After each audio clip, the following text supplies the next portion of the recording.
নবম শ্রেণীর ব্যবসা উদ্যোগ শাখার প্রথম অধ্যায় ব্যবসায় পরিচিতি সম্পর্কে এখন তোমাদের বিস্তারিত আলোচনা করব। আমরা জানি মানুষ অভাবের তাড়নায় কি করে, অভাবের তাড়নায় বিভিন্ন কাজ খোঁজে।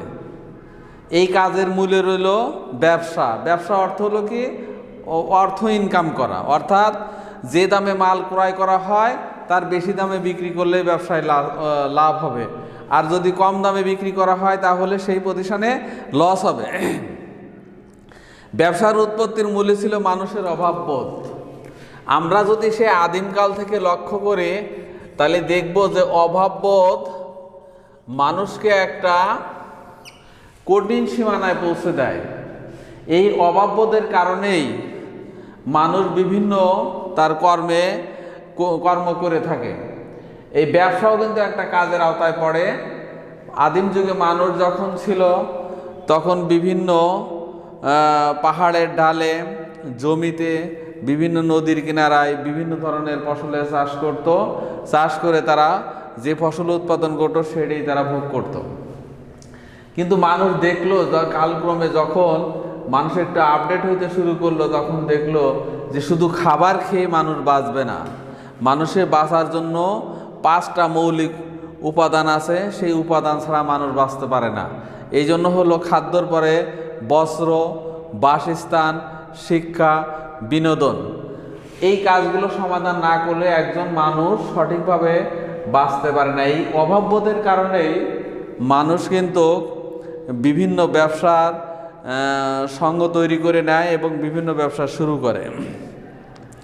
অভাব পূরণের লক্ষ্যে মানুষ বিভিন্ন অর্থনৈতিক কর্মকাণ্ডের মাধ্যমে উপার্জন প্রচেষ্টায় জড়িত হয়। মূলত অর্থনৈতিক কর্মকাণ্ড লেনদেনকে আমরা এই উদ্ভব হয় কিসের মাধ্যমে? ব্যবসার মাধ্যমে। তাহলে এই ক্ষেত্রে আমরা দেখছি যে মানুষের অভাববোধ, মানুষের চাহিদা সব কিছু কিন্তু এই ব্যবসার সঙ্গে নিমজ্জিত আছে। এই অধ্যায়ে থেকে আমরা ব্যবসার ধরন, উৎপত্তি, ব্যবসার ধরন,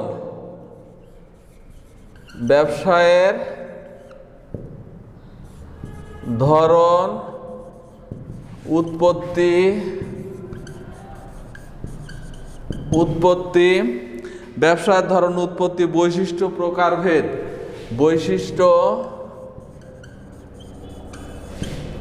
প্রকারভেদ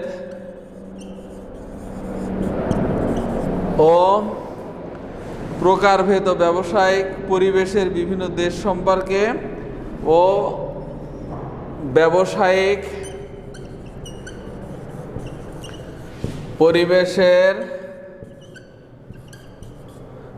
পরিবেশের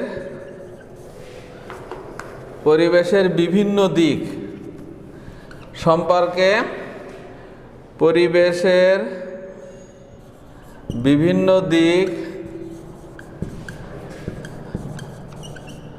দিক সম্পর্কে, আলোচনা করব।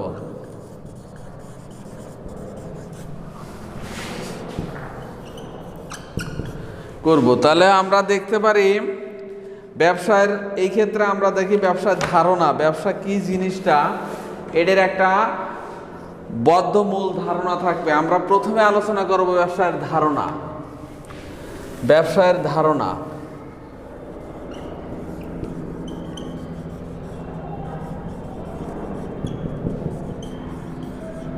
ধারণা। তাহলে এই ক্ষেত্রে আমরা দেখছি যে ব্যবসায় শিক্ষার শিক্ষক জনাব আসাদুজ্জামান নবম শ্রেণীর ব্যবসা উদ্যোগ বিষয়ের প্রথম ক্লাসে আসলেন। শিক্ষার্থী তাকে আন্তরিকভাবে স্বাগত জানালেন। শুভেচ্ছা বিনিময়ের পর তিনি শিক্ষার্থীদের সকলের উদ্দেশ্য প্রশ্ন রাখলেন, তোমার মধ্যে কে কে ব্যবসায় পরিবার থেকে এসেছে? একজন শিক্ষার্থী বলল তার বাবা চালের ব্যবসায় আছেন, আর একজন শিক্ষার্থী বলল তার বাবা হাঁস মুরগির খামার আছে, আর একজন শিক্ষার্থী বলল তার বাবার ওষুধের দোকান আছে। তাহলে 3জন স্টুডেন্টের যদি আমরা 3টা প্রশ্ন করি সেক্ষেত্রে দেখব একজন হলো কিসের ব্যবসা করতেছে, চালের ব্যবসা করছে, আর একজন হাঁস মুরগির খামার আছে, আর একজন ওষুধের ব্যবসার সঙ্গে জড়িত আছে তার বাবা।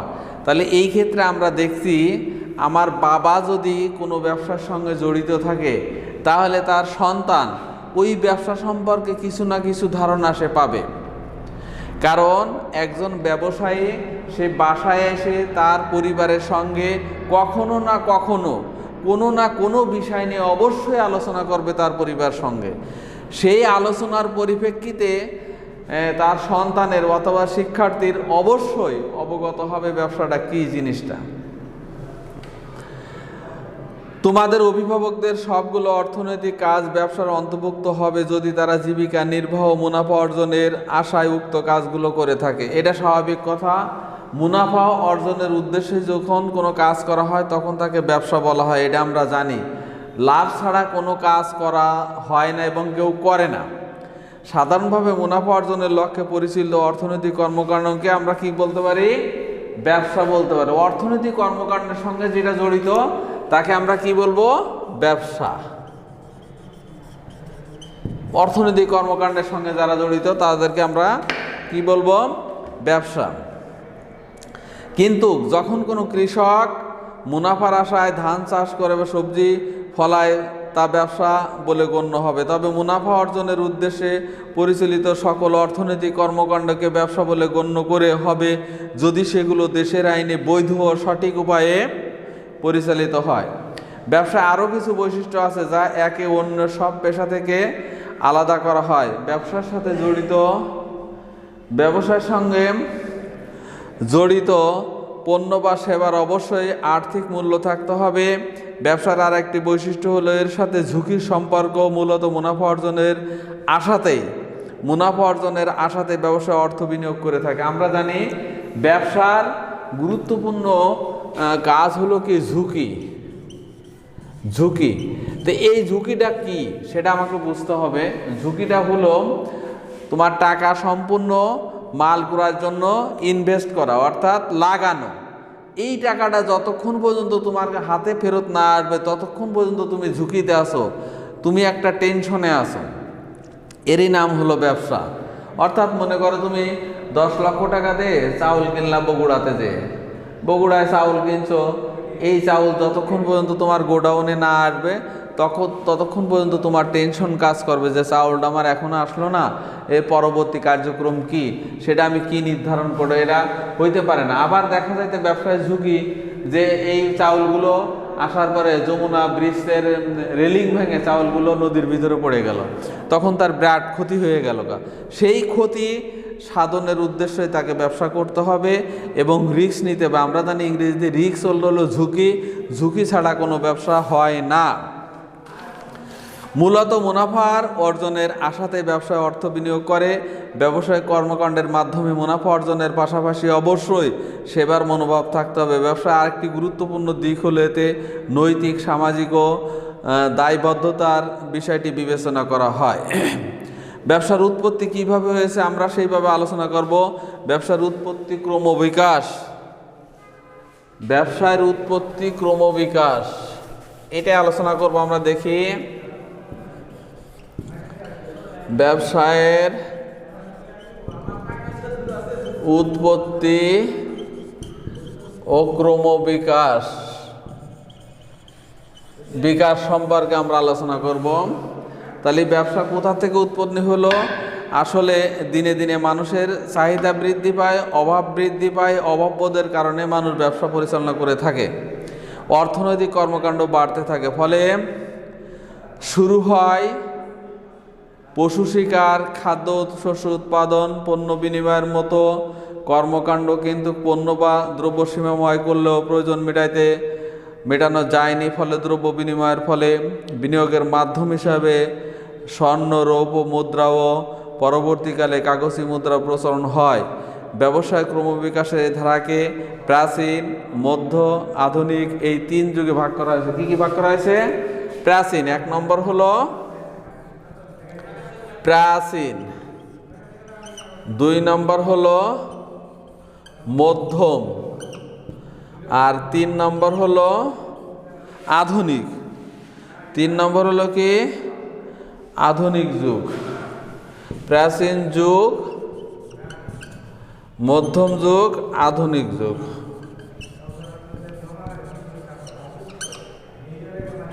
এই তিন যুগে আমরা ব্যবসা বাণিজ্যকে ভাগ করে থাকি। প্রাচীন যুগে হলো পশু শিকার, মৎস্য শিকার, ফলমূল আরোহণ, কৃষিকাজ, দ্রব্য বিনিময়।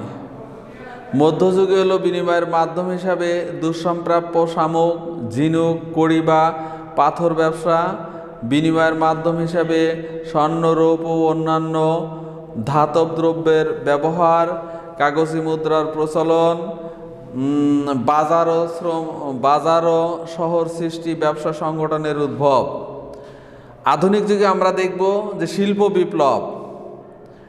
আধুনিক যুগে ব্যবসার হয়েছিল কি? শিল্প বিপ্লব। তথ্য যোগাযোগ প্রকৃতির উন্নয়ন, বিভিন্ন শিল্প কারখানার বিকাশ, বৃহদায়তন উৎপাদন ও বন্টন ব্যবস্থা প্রণালী, ব্যাংক ও বীমা ব্যবসা সম্প্রসারণ, এটিএম কার্ড প্রচলন, মোবাইল ব্যাংকিং ইত্যাদি। তাহলে আজকে তোমাদের জন্য এই দুইটা বিষয় থাকলো, ব্যবসার ধারণা আর ব্যবসা উৎপত্তি ও ক্রমবিকাশ। তোমরা বাসা থেকে সংক্ষিপ্ত শুধু একটা প্রশ্ন লিখে আনবা, বাসার থেকে অ্যাসাইনমেন্ট লিখে আনবা। ক নম্বর দিয়ে ব্যবসায়ের ক্রমবিকাশ, উৎপত্তি ও ক্রমবিকাশ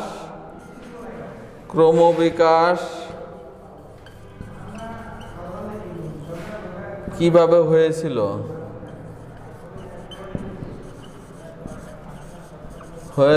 ব্যাখ্যা করো।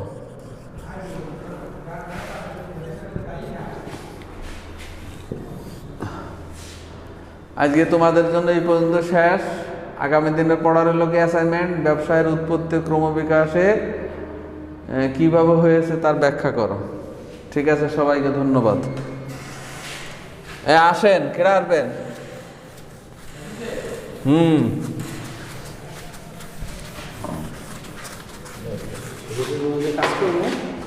করেন।